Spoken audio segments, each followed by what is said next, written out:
welcome back to the third video of Driver Week. Each week on Accelerated Golf we look at different aspects of the golf game. This week we're on driver. The first video was all about the driver setup, the second one's a takeaway. So guess what? We're going to talk about the downswing and something that I really like to see, and hopefully you can apply to your golf game to hit it a little bit straighter.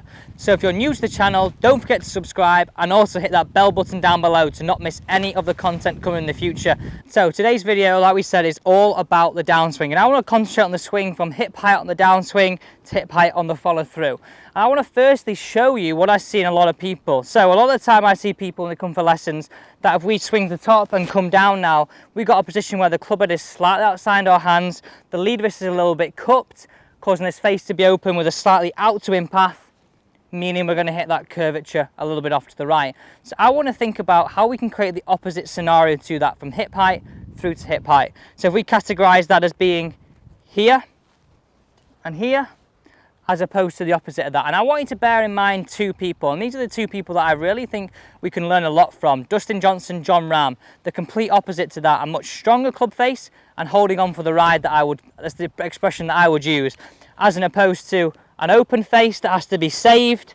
Sometimes we do it, sometimes we don't, causing a little bit of inconsistencies. So what can we do, and what move are we looking for to create a move that's a little bit more like Dustin Johnson and John Rahm in the downswing? So I would really like to achieve a position where instead of we've got this club head outside our hands and this lead wrist cupped and this face open, a position that's got the opposite to this.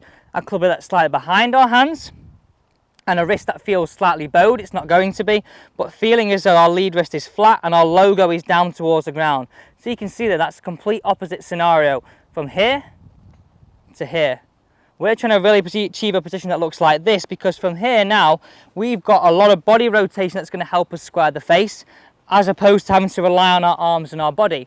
So if I showed you that from the face on point of view, from here, we're looking for a position that's not open and has to be saved.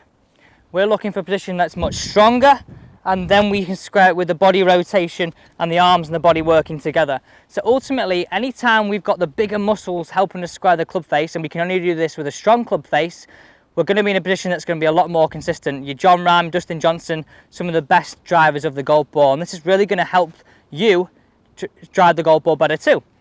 So what's the drill that we can do to achieve that position? So like we said, we're trying to get away from this. We want to be more club head slightly behind the hands, lead wrist a little bit flatter, hold on for the ride, and really allow our body to square this club face, because I find it very interesting. Anytime we've got an open face, we've really got to work hard to square it. Anytime we've got a slightly stronger face, I want to admit that I want to use the word stronger and not closed. This is going to be in a position where we're really relying on the body and the arms to work together to square it. And again, once we get it right, going to be a lot more consistent. And for you slicers out there, this is really going to help you neutralize that curvature as well. So what is the drill? Address the golf ball nice and athletically. We're going to address the golf ball, get the correct position. We're going to swing to the top, get that good takeaway too. Come in the downswing now. I want you to do this, call it the pump drill. We're going to swing to the top, swing down. Really feel like we get an over-exaggerated position where the logo feels like it's pointing down towards the ground. Swing up, swing through. And all I'm looking for you to do is just really hit this driver roughly around 100 yards through the air, and really get the feeling of less of this arms having to release the club and trying to save this open face, and more of the arms and body working together.